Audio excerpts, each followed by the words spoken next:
creative sort of problems for the performance stuff. Yeah, it's funny. So that's interrelated with the topic that Shane will be looking at for his PhD.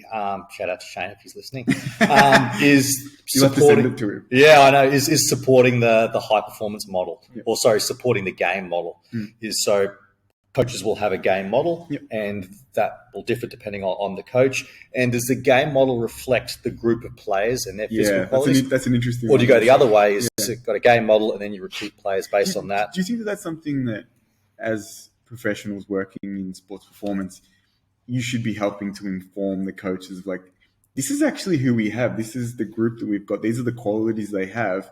We may be better to suit towards this style of, as you said, game mode or model or whatever it is, because they don't have, if you've done all your measurements, you've collected data. Exactly. You see that this is. I always think about this, like a coach wants to play a really high level of endurance capability, but you selected players and none of them have, elite endurance qualities. It's going to take you a hell of a long time as a sports performance staff to drum in these qualities that these people are not built to do, and they'll get better at them.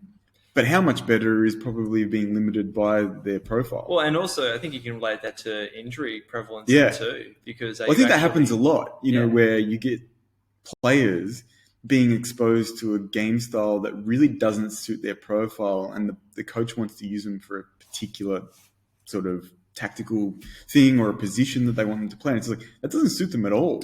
Well, it's like that article I suggested we've talked about before with looking at the fiber typology of soccer players or football players. Do you even need to further subgroup athletes within a team to go like, look, you're someone who just runs around the field all day. We need to target you're that a midfielder, yes. Versus like you walk 90% of the time, but every now and then you explode to make a good and like the interesting thing with that is, I think when players are better, they get away with it. So, for instance, like, I don't know, you would have seen it was published, the GPS data that came out from Lionel Messi. Did you see that? Oh, I think I've heard about it. I don't know if I... It was more in a popular article, and I think actually it was published through Catapult. But they basically said, like, he walks more than most players. But what he does is he's intelligent. He'll watch the game and he'll walk to positions that create space. But he's not working harder from a physical outpoint point of view in terms of, if you look at his GPS data, he's not running more than other people, and particularly not at low speeds. He just kind of walks around, and then he said he'll explode. And clearly he's one of the best players in the world. But he gets away with being able to play like that because the coaches probably go, well, he's so good, let's let him do what he wants.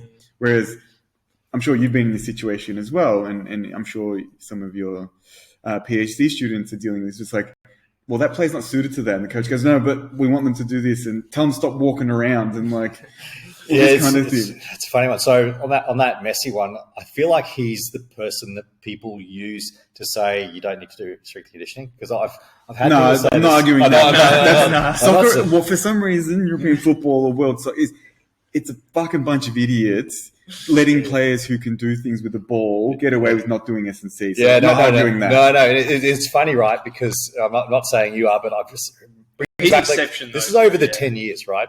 10 years, I remember hearing like those stupid videos. Did you see those stupid videos that came out of Barcelona and they're jumping around on fucking balls and just being absolute dickheads? Yeah, I could imagine. But see, that's, as you said, that's the exception, right? Yeah. So if that's not the norm. So if you took a batch of 100 of the best soccer players against 100 of the second-tier soccer players, and you saw who was faster or could jump higher and who had greater force output, you'd probably say, on average, those that are the high-level ones would do that. So as a result, it's important.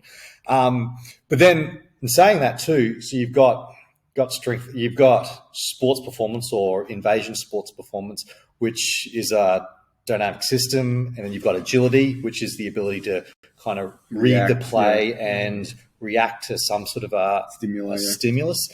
And that's a really important part of on-field performance. And it's kind of at the point where the S&C's coach almost rolls over to the technical, tactical coaches, where there's this interrelationship there. And so then you start talking about, your small-sided games to develop that, and your constraints-based training. We're going to change the pit size, change the number of players, change some of the rules to improve those on-field agility performances to allow people to be more tactically skillful without having to cover as much ground to get the job done.